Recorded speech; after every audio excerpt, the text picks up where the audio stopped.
All right, so now what are we gonna make? We're gonna make fried ham and pineapple. All right, so first, let's turn the stove on here. We're gonna start off with our 2 tablespoons of butter. That's about 28 grams.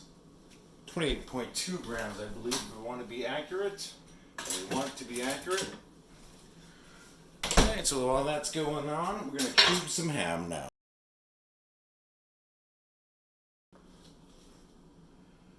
About, I don't know, a cup and a half, 2 cups of ham. It depends on how meaty you want this. If you want to cut off those edges, you're fine. This is one of those ham chubs kind of thing. It does not need to be perfect. You just want nice chunks of ham.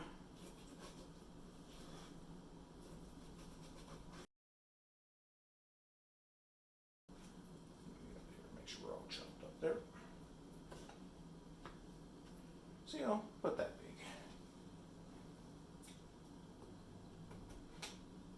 So there's your chopped ham. I like to add a pepper to mine. This is just a bell pepper, orange bell pepper. There's better ways to cut these than this, but this is what I'm doing.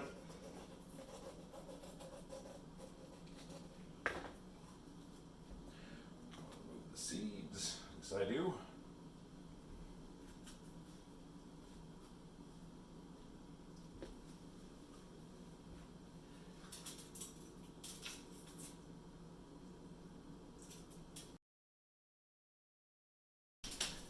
Adds nice. I'm actually going to put in maybe just 3/4 of this pepper.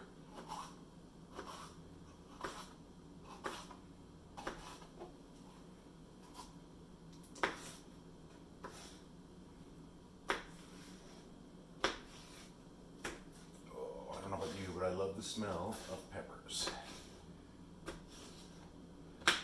Now, I do like to make this a little hotter sometimes, and I will throw in either a Anaheim or just a yellow chili. Right now we're just going to go with bell peppers.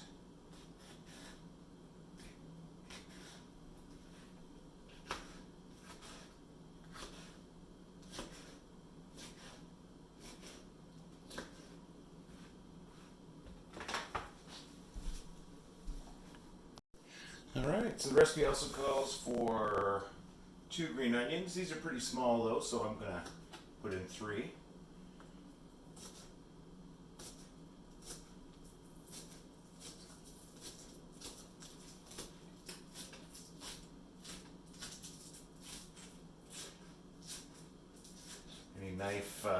Any kitchen knife snobs out there? Yeah, I know I'm not using the right knives, but at the end this will all turn out just beautiful. At least turn out good enough for me.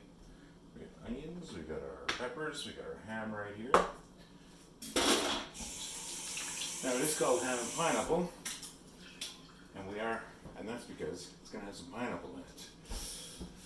So what I want to do is drain off the juice here. I've got a can of pineapple right here, and I want to drain off the juice into a can here, because we want about 1 1/3 cups of pineapple juice. So I'm going to have to add to this because it's not quite enough. I don't think I'm showing that. So here I'm draining the juice off from the pineapples. And we want about 1 1/3 cups, so this is rough. Doesn't have to be exact. So I'm going to go 1, just right to the top there. We'll call that 1 1/3. So that part's prepared. All right, now we want to take that pineapple juice. Along with that pineapple juice, I want to take 2 tablespoons of brown sugar. And we also need a couple of teaspoons of mustard powder. I'm going to do 1 1/2. It's pretty potent mustard powder. The original recipe calls for mustard, like prepared mustard, but I find this much tastier, so I'm just using regular mustard powder here. And now, finally, for this part, I'm also going to need 2 tablespoons of cornstarch. This is going to be your thickener. I hate working with cornstarch. It is so fine. So you want to just mix this stuff up here. your best. Like I said, cornstarch is basically just your thickener here. This is the sauce that's going to be with your stuff here. Now for me, that's good enough. So let's get back to the frying pan. So I'm going to throw in my peppers, my onions, my ham,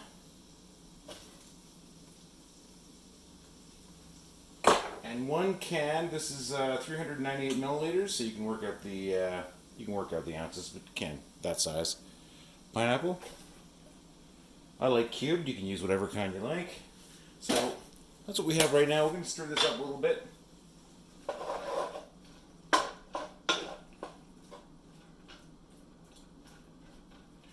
I'm going to let that saute for maybe about 5 minutes, stirring it a little bit. Let the vegetables cook.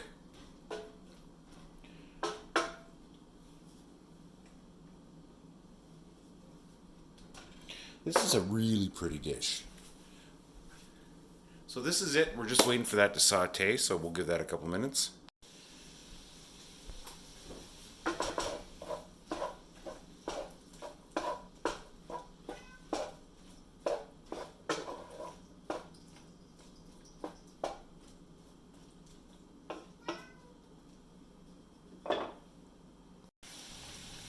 Ooh, just listen to that sizzle. Oh, I wish you could smell it.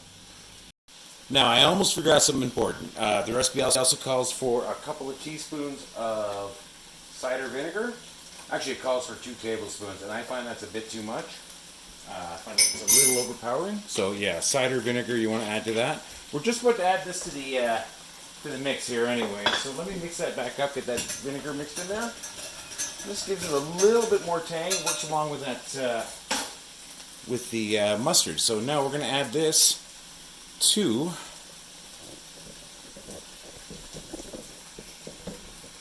our mix here. So here we go. This is the juice.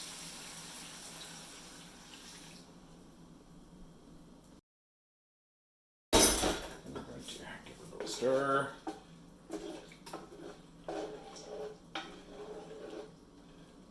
And we're going to let this come up to a bit of a boil. So right now we have a little bit of a soupy mess. We'll get in a little closer there. But this is going to thick up, primarily due to that cornstarch we had put in there. Look at that, eh? Look at that color. Isn't that just freaking gorgeous? Alright, so I said we're going to let this come up to a bit of a boil here. Or simmer, I guess. And then once that's done, we're going to cover that up. Alright, so now we've got her up to a nice sizzle here, or kind of simmering. I'm going to turn it down a little bit. It's already starting to get thick. I don't know if I can show that to you, but as you stir, it's already starting to thicken up nicely. So I'm going to just cover this for about 5 minutes after turning it down a little bit. So right now we're just a little bit past about the medium temperature, about 5 or 6. So I'm just going to turn it down to about 3, actually 2 probably. I'm going to cover this. And yeah, we're just going to come back when that's done. So about 5 minutes and that should be done. Alright, so it has been about 5 or 6 minutes here. And this is ready. Oh man, does that smell good. A little stirred. You can see that's thickened up nicely. So it's nicely congealed. That sauce is, well, it's still a sauce. It's no longer a soup. So, how do you eat this stuff? Well, you can eat it just like this. I think the most popular way, though, is probably over rice. At least that's the way I eat it. So, just look at that. That looks and smells delicious. And in a few moments, I'm going to destroy it. Because I've eaten this many times, and this is so good. What I'm saying, folks, you want to give this a try. There's going to be a link down below for the in the notes to the recipe. Fried ham and pineapple, some peppers, some onions. It's so easy, so good. Have yourself a fantastic day, folks.